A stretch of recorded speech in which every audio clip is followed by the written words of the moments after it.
এই রাজাকার আল বদরদের উৎখাত করতে শুধুমাত্র স্বেচ্ছাসেবক দলই যথেষ্ট।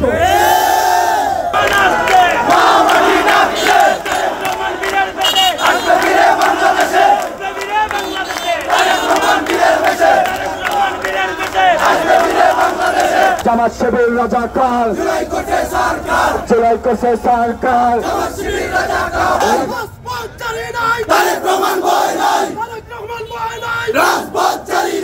1971 সালে যেই মানুষটির ঘোষণার মধ্য দিয়ে এই দেশের স্বাধীনতা সূর্য উদয় হয়েছিল, শহীদ প্রেসিডেন্ট জিয়াউর রহমানের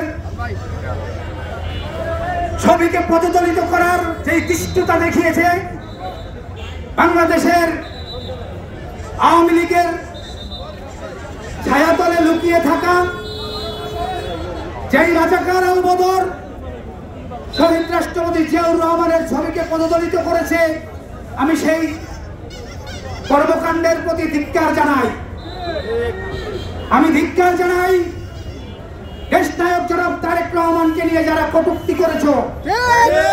তোমরা আমাদের বুকে কলমের খোঁচা দিয়েছ, তোমরা আমাদের কলিজায় আঁচড় কেটেছ। বাংলাদেশ থেকে এই রাজাকার আল বদরদের উৎখাত করতে শুধুমাত্র স্বেচ্ছাসেবক দলই যথেষ্ট। আমরা এতদিন সহ্য করেছি, তারেক রহমানের নির্দেশনা ছিল যে আমাদেরকে সর্বোচ্চ ধৈর্যের পরিচয় দিতে হবে, কিন্তু আমরা ধৈর্যের পরিচয় দিয়েছি।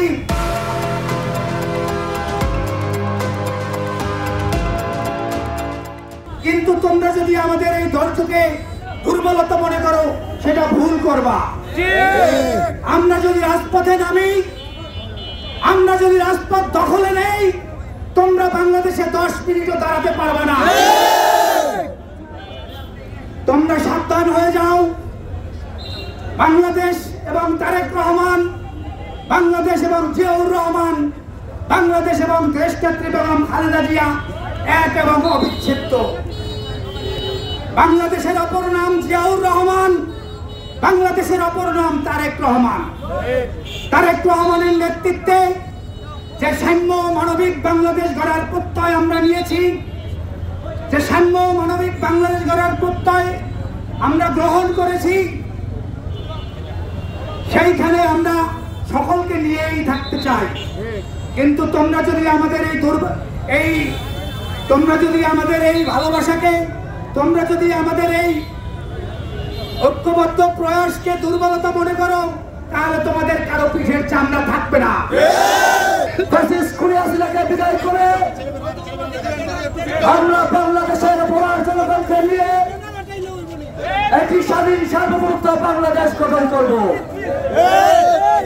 আমরা কি দেখলাম 5ই আগস্টের পরে যারা আওয়ামী লীগের লঙ্গির নিচে লুকিয়েছিল, ছাত্রলীগের ছায়াতলে লুকিয়েছিল, ছাত্রলীগের বিভিন্ন অপকর্মের সাথে যুক্ত ছিল, তারা কুলুস পাল্টিয়ে আত্মপ্রকাশ করেছে।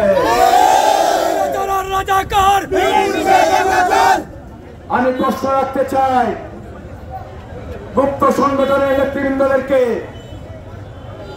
5ই আগস্ট যদি খুলে হাসিনা পালিয়ে না যেত, আপনারা কি কুলস পাল্টাতেন? খুলে হাসিনা যদি না পালাতো, আপনারা আপনাদের জায়গায় থাকতেন। আপনারা আওয়ামী লীগের সুযোগ সুবিধা নিয়েছেন, ছাত্রলীগের সুযোগ সুবিধা নিয়েছেন, ছাত্রলীগের সাথে মিছিলে থেকে হ্যামলেট পরে আমাদের উপর আক্রমণ করেছেন। আজকে আপনারা এসেছেন আমাদের স্বাধীন বাংলাদেশকে, আপনারা এসেছেন আজকে, আপনারা 1971 সালে মুক্তিযুদ্ধে বাংলাদেশের বিপক্ষে ছিলেন। 24-এর আন্দোলনে আপনারা বাংলাদেশের মানুষের বিপক্ষে ছিলেন। আপনাদের চেহারা বাংলাদেশের মানুষের কাছে উন্মোচন হয়ে গিয়েছে।